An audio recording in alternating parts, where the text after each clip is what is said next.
and the missile lock warning screamed in Captain Addison Murphy's cockpit. 10 Chinese J-20 stealth fighters converged on her unarmed C-130 cargo plane.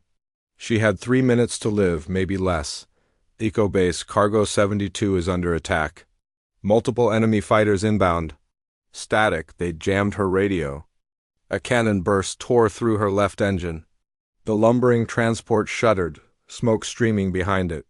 3 engines left, 10 fighters closing in for the kill. Her loadmaster, Rodriguez, was praying. The enemy pilots were probably laughing. One slow, defenseless cargo plane against 10 of the most advanced fighters on Earth. Then something clicked in Addison's head. 15 years of buried training, skills she hadn't used since leaving fighters 8 years ago, it all came flooding back. She stopped flying like a transport pilot trying to survive and started flying like what she used to be. "Rodriguez," she said, her voice cold, calm, predatory, "strap in tight. This is going to get violent." The C-130 Hercules, 170,000 pounds, of cargo aircraft never designed for combat, suddenly snap-rolled 90 degrees and dove like a fighter jet. The first Chinese pilot's confident smile disappeared as his helpless target executed a barrel roll that shouldn't be physically possible. What her current squadron didn't know was that before becoming a transport pilot, Addison had spent 4 years flying F-22 Raptors with the 1st Fighter Wing. She'd accumulated over 600 hours in the Raptor, trained in every air combat scenario the Air Force could devise, and been selected for a classified program teaching advanced combat tactics. Then her younger brother, a Marine, had been killed in combat. Something in Addison broke not her skills, but her desire to be in the tip of the spear, to pull triggers, to be responsible for taking lives. She'd requested transfer to transport at age 22, accepting whispers that she'd washed out. For 6 years, she'd flown cargo, boring, safe, predictable. Then 10 enemy fighters tried to kill her, and that other pilot woke up. The C-130 was never designed for air combat. It had 0 weapons, minimal defensive systems, and handled like a brick compared to a fighter. But Addison understood something most didn't. Every aircraft could be pushed beyond its designed envelope if you understood its limits. The first J-20 came in for a gun kill, confident the transport was helpless. At the moment, the J-20 committed. To his attack, Addison rolled the C-130 90 degrees and pulled back on the yoke. The massive Hercules went into a climbing barrel roll, and the J-20's cannon fire passed harmlessly through empty space. The Chinese pilot, closing at 450 knots, suddenly found himself overshooting. He flashed past the C-130's left wing with less than 100 feet of separation. Addison snap-rolled back level and dove, positioning the transport so when the J-20 tried to loop around, he'd have to maneuver to avoid her. In 30 seconds, she'd forced an enemy fighter to abort his attack. More importantly, she'd revealed to the other 9 pilots that their helpless target wasn't helpless at all. "Eco Base, any station, this is Cargo 72, she transmitted in the clear. "I am under attack by 10 enemy fighters, requesting any available air support. Cargo 72, this is Viper Flight. We're 2 F-35s 90 miles southwest. Can you hold out for 8 minutes? 8 minutes against 10 enemy fighters in an unarmed cargo plane. Viper Flight, I'll do my best. Be advised, I'm in a C-130 with battle damage and 3 engines. Cargo. Only no combat systems." A pause. "Did you say you're maneuvering against fighters in a Hercules?" "Affirmative, Viper, and I'd appreciate that support sooner rather than later." Addison wasn't just maneuvering defensively. She was executing a tactical plan based on 10 years of air combat training. The J-20s had every tactical advantage except one: they were thinking like fighter pilots attacking a cargo plane. And Addison was thinking like a fighter pilot who happened to be flying a cargo plane. 4 J-2OS, formed up for coordinated attack passes. 6 more climbed to 30,000 feet to establish overwatch. Addison flew straight at the attacking element. The 4 J-20s split into 2 pairs, setting up a classic bracket attack. But she'd seen this setup 100 times in training. At the critical moment when all 4 fighters had committed, Addison did something insane. She shut down her number 3 engine. The Hercules began yawing right, but Addison was already compensating using rudder and differential power while simultaneously diving and rolling left. The maneuver was so unexpected that all four J-20 pilots missed. More critically, two nearly collided as their attack runs converged on where the C-130 should have been. The pilots broke off, creating confusion in their attack pattern. Viper flight, Cargo 72, how far out? 6 minutes, Cargo. Can you really hold them off? I'm going to try something stupid. Have you ever seen a cargo aircraft do a split S? Negative. That's because it's impossible. Well, you're about to see one or see me die trying. The 6 J-20s on high perch had been watching with growing confusion. Their intelligence said American transport pilots were helpless in combat. This pilot was doing things that should have torn the wings off a cargo plane. Their flight lead made a decision all 10 fighters would coordinate a single massive attack. Addison saw them forming up. She had one card left to play. Rodriguez, I need you to find the emergency flare dispensers and rig them to deploy out. The ramp. Ma'am, those are ground flares, I know. Can you do it? Yes, ma'am. Do it fast and prepare to lower the ramp on my command. While Rodriguez worked, Addison studied her tactical display. She shut down engines 2 and 3, leaving only the outboards running. The C-130 became incredibly difficult to control. Rodriguez, are you ready? Ready, ma'am. But this is the worst day of my career. Lower the ramp. The rear cargo ramp. Descended. The 10 J-20s began their attack runs. Addison executed the most insane maneuver of her career. The C-130, flying on 2 engines with its ramp down and battle damage smoking, rolled inverted and pulled through a split S. Flares! Now! Dozens of ground flares deployed out the lowered ramp as the inverted C-130 dove through its turn. The J-20's targeting systems went crazy as dozens of heat sources appeared. Automated missiles broke lock and chased flares instead of the aircraft.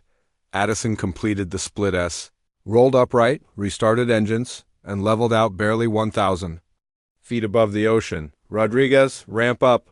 Half the J-20s had wasted missiles on flares.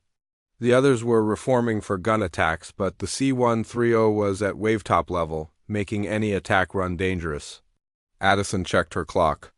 4 minutes until the F-35s arrived. The J-20 flight lead organized his fighters into a coordinated trap. 4 would make gun runs from different angles. The other 6 would establish barrier patrol.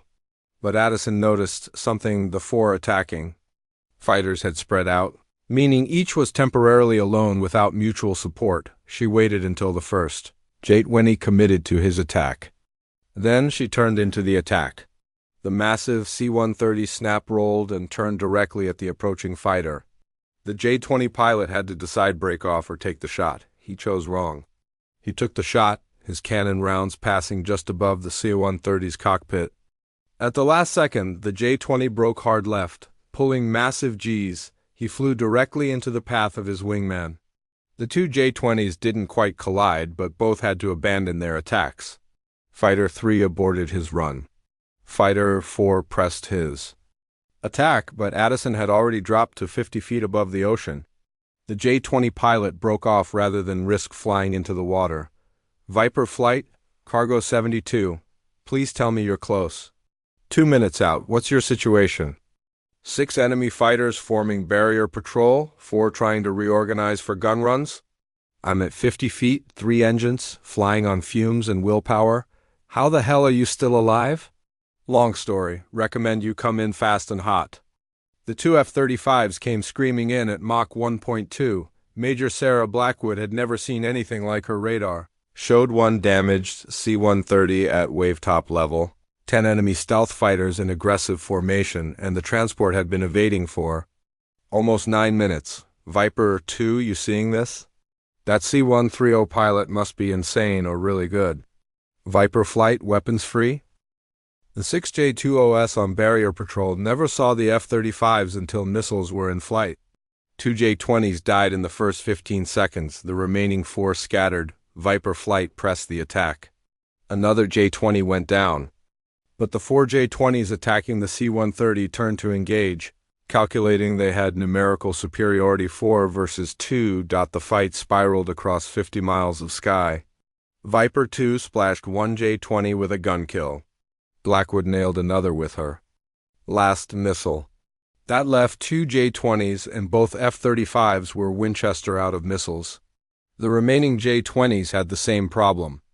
Now it came down to classic dogfighting. Down at wavetop level, Addison had been watching the battle. The fight was moving in a specific direction. The geometry was developing predictably. She could help. She pushed throttles to maximum, climbed to 2,000 feet, and positioned her battered C-130 in a specific location. Blackwood was defensive, a J-20 on her tail. The Chinese pilot was good, patient. In 30 seconds, he'd have a kill.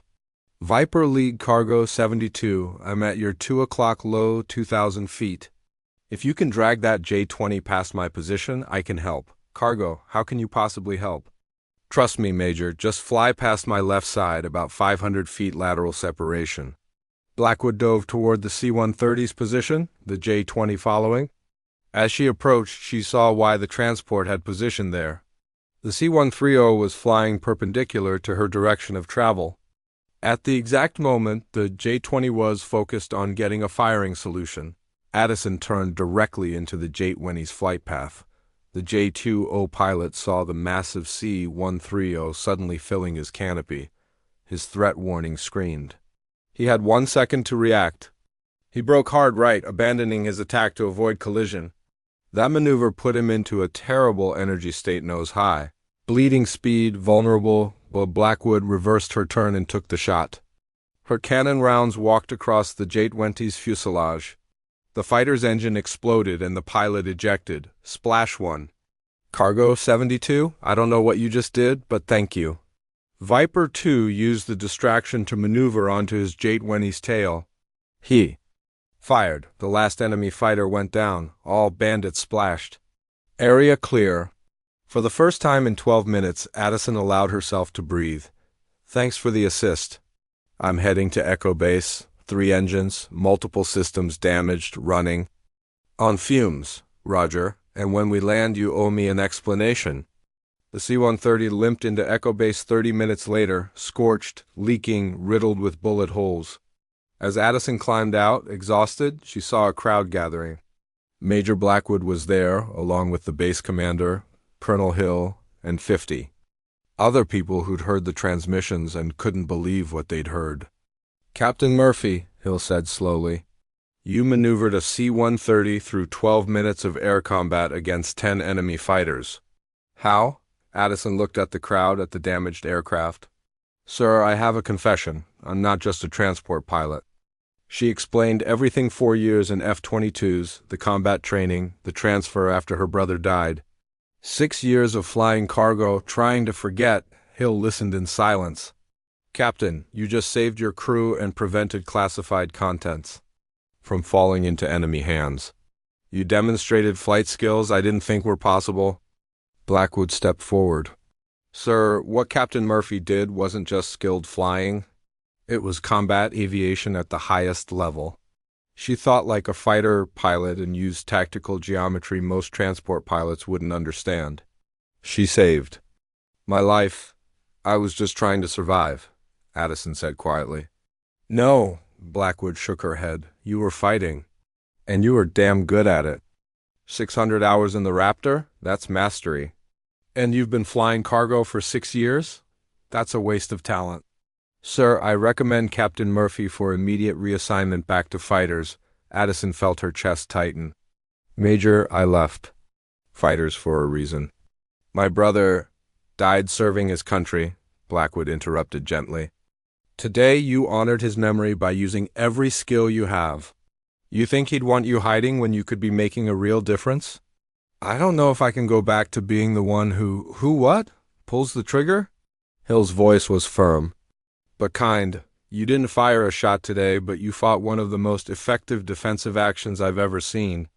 You used your mind and your aircraft as a weapon without killing anyone. That's not about pulling triggers. That's about being a warrior. Rodriguez emerged from the crowd. Ma'am, what you did saved my life. You're not someone who should be flying milk runs. You're someone who should be teaching other pilots how to survive. Addison looked around at the faces staring at her. Sir, I need time to think. Today brought back memories I've been trying to bury. Hill nodded. I understand. But the Air Force invested millions training you to be one of the best. You have skills we desperately need. Take your time, but don't take too long. You and Rodriguez are on crew rest for 72 hours. After that, we'll talk about your future. As the crowd dispersed, Blackwood lingered. Can I buy you a drink? Addison managed a tired smile. Only if you stop calling me Captain. My friends call me Addison. Sarah, and I meant what I said. What you did was extraordinary. They walked toward the officers' club. Can I ask you something? Sarah said. When you were up there fighting, what were you thinking? I wasn't thinking about my brother or why I left. I was thinking about angles and energy states, about staying alive one more second. It was like putting on an old jacket that still fits perfectly. And now? Now I'm terrified, because part of me loved it. The challenge, the problem solving, the pure flying. And I don't know if that makes me a good person. Sarah stopped. It makes you human and a pilot. The best ones don't love the killing. They love the flying, the challenge. You used those skills to protect people today. That's not something to be ashamed of. They reached the club, but Addison looked back at the flight line. The C-130 sat there like a wounded bird, battered but intact. It had survived because she'd made it survive, because somewhere deep inside she was still the fighter pilot she thought she'd left behind. Maybe Sarah was right. Maybe her brother wouldn't want her hiding from who she was. Maybe the best way to honor his memory was to use her skills to protect others. One drink, she said finally, and then I need to sleep. For 16 hours. Deal, but fair warning, by tomorrow every pilot on this base will want to hear the story. You just became a legend whether you wanted to or not, Addison groaned. But as they walked inside, she felt something she hadn't felt in years, not quite. Happiness, not quite peace, but something close to purpose. She'd spent 6 years running from her past. Today, her past had caught up with her and maybe saved her life. The question now was what she would do with that second chance. Continue flying cargo, safe and predictable? Or step back into the world she'd left behind, knowing this time she understood the cost, understood what it meant to be a warrior. She didn't have the answer yet. But for the first time in 6 years, she was willing to ask the question. And that was progress.